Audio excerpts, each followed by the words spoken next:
Hi guys, I'm gonna do another tarot tag today. I thought it'd be a lot of fun. I just started following this one guy on YouTube. He is called Two of Owls. He's really cool. So I saw his video and I thought I would do a tag for it as well. Yeah, it'd be really great if you guys wanted to join in on this tarot tag as well. The hashtag or the name for it is hashtag tarot tag 6QA. So that is what you would write, on the top. That way people can follow you and watch your videos as well, whoever does and participates in this tarot tag. So yay! So this is a 6-question tarot tag, and the very first question is, what is your preferred method of shuffling tarot cards? For me, I do like an overhand kind of shuffle. I do this a lot actually, but I usually start with the bridge. So when you break it apart and then you do the, and then you make the bridge. Sorry, my video camera isn't really showing it, so I can't really do it for you guys. I can show you what it sounds like. I like doing that. Here, maybe I'll lift it up for you. I wonder if I can do that. Yeah, there we go. So I like doing that one, and then the overhand shuffle. That's a favorite of mine. And I basically start shuffling overhand until basically the cards start clumping together, and that's when I know they're basically ready. Like whole chunks of the cards will like not move because they're just ready to be read for. So yeah, that's basically how I know that I need to stop shuffling, is basically they start clumping. Then I put it down and it parts and it's ready to go. It's good. So that's how I do. How many different people, this is question number 2, how many different people would you say you've read for? Would you say less than 50, 50 to 100, 100 to 20, or more than, 100 to 200, time for more coffee, or more than 200? For me, definitely more than 200.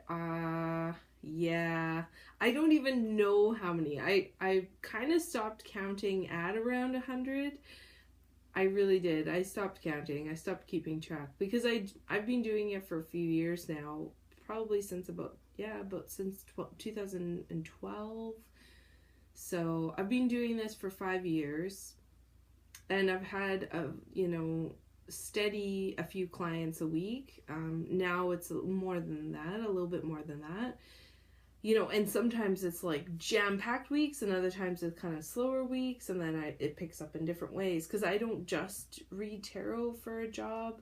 Like, I do it professionally, and that's one of the questions that we're kind of coming to, but I also do art, and we make ceramics, like we make pottery, and we do different crafts like that as well. And so we do craft sales, and which is a great way of advertising, I have to say. So if you guys are crafty, or you are in your local area and you want to read more, craft sales are a great way of getting out there to your community, for them to discover who you are and the fact that you read tarot, because you can just put up a sign saying you read tarot and they'll take a business card. So that's how I got started, and so I wouldn't be surprised if I've read over a few thousand. I that's what I would think, because I've done rodeos and things like that a few years now, like bigger events where you're kind of reading quickly. Okay. Number 3, would you consider tarot to be a casual hobby, passion, or is it your profession? See, so that I answered that question already. It is a profession for me. It is also a passion. I absolutely love tarot. I'm kind of obsessed. And I've been obsessed for so many years. I can't go anywhere without tarot deck with me. We even went for a walk the other day, and for whatever reason, I just felt like I need to have a deck with me. So I took my tiny little Thoth deck and I just shoved it in my pocket. I'm like, you never know. There might be a moment where we need to pull a card. So yeah, it is such a passion, and I love it. The fact that it is also a profession for me, because it makes me so happy, you know, to read cards for other people, to be able to help them, lift them up and make their day.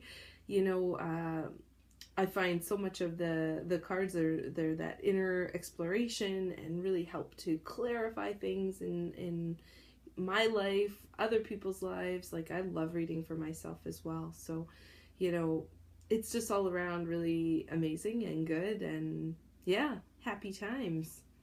So number 4, if you were to make your own tarot oracle, what would it look like? Such as theme, color, influences.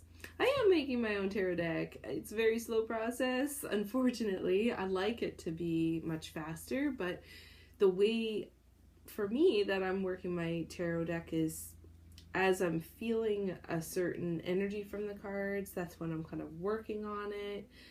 Also, time, you know, is a factor too. But yeah, so I try and make my deck as raw as possible and not plan it as much. You know, I think we can get really caught up in the planning kind of stages, and then the piece itself, the art piece, can become stagnant and not really have a flow to it. So for me, it's more, the influence is more surrealism, like your Salvador Dali. I've loved his work. Also Frida Kahlo, I love her as well. And you know, the artwork on her work is more flat, a little more flat. So that's kind of how I work as well. Like, I've just always really loved that. It's almost like illustrative, but not. I'll show pictures on here so you guys can see some of the pieces that are done.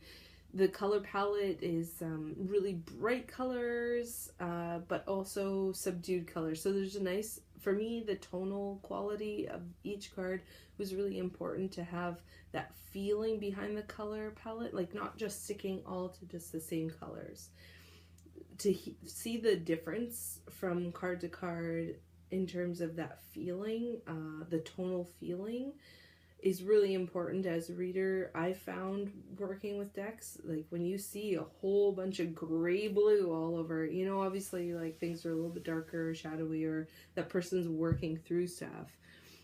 So I find that really is helpful to have a strong color theme. So that's kind of something I'm doing as well. And I also try and look at the Rider-Waite and what are the main influences of that deck as well, in terms of my own creation for my own deck. So just to try and bring some of those main themes of color into my deck as well, because the Rider-Waite works so nicely and it's a nice system to work from. So it's Rider-Waite based. So, I think I answered that. So, number 5, choose one: Marseille, Waitesmith, Thoth, or Lenormand. For me, it is Rider-Waite, Waitesmith. That's definitely the system I've been working with all this time. So, you know, I'm just sticking to it because I know it really well. I do Thoth as well, but I don't know the system as much. And I'm only just learning Lenormand as well. I need to get some books on Lenormand to be able to learn more, because I just don't have any resources right now. So, you know, it's something that I'm working towards. And I want to work towards also charm casting. That wasn't part of there, but right now, my biggest one is Waitesmith. Recall your first time using tarot. Ooh. That one's a tricky one. I don't remember the exact moment of using tarot. I think I was definitely cautious when I first started using tarot. I was almost like, what's gonna happen? You know, like, are these things gonna go crazy? You know, you just don't know really what you're getting into at the very beginning. So I remember that. I was working with the Mythic Tarot at the time because it was my sister-in-law. She had borrowed it to me. Like, I had borrowed it from her. Yeah, so I used those cards, and I had to rely heavily on the book. I wasn't an intuitive reader at that time. You know, those skills weren't developed.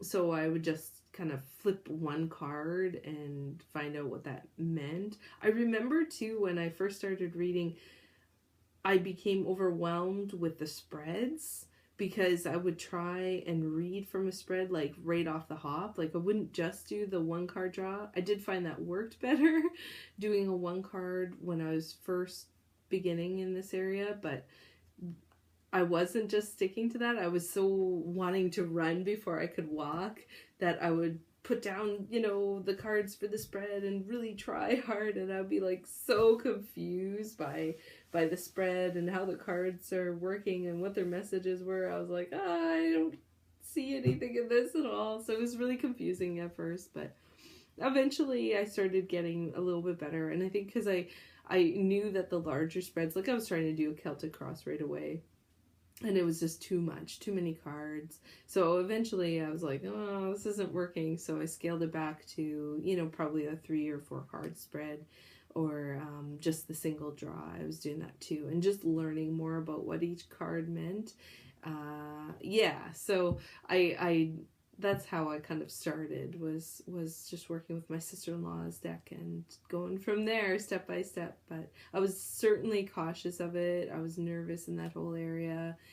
You know, I had like lots of paranormal experiences growing up, so you know, I was kind of stepping my toe in that water, so to speak, and I didn't know what to expect. So it was definitely a little bit nerve-wracking, but I soon loosened up and knew that it was actually a good thing, and yeah, that it was working, and I was getting something from it, and there was some really good aha moments, I think, there as well. So yeah, so it was a really long time ago, so it's hard for me to remember back. My memory isn't the greatest, but well, that's it. That is the Tarot Tag 6. So I hope you guys join in. I hope you like that. If you guys like these videos, please subscribe, like, share, and I'd love to see your tarot tags as well. So we'll see you on the next one. Bye-bye, everybody.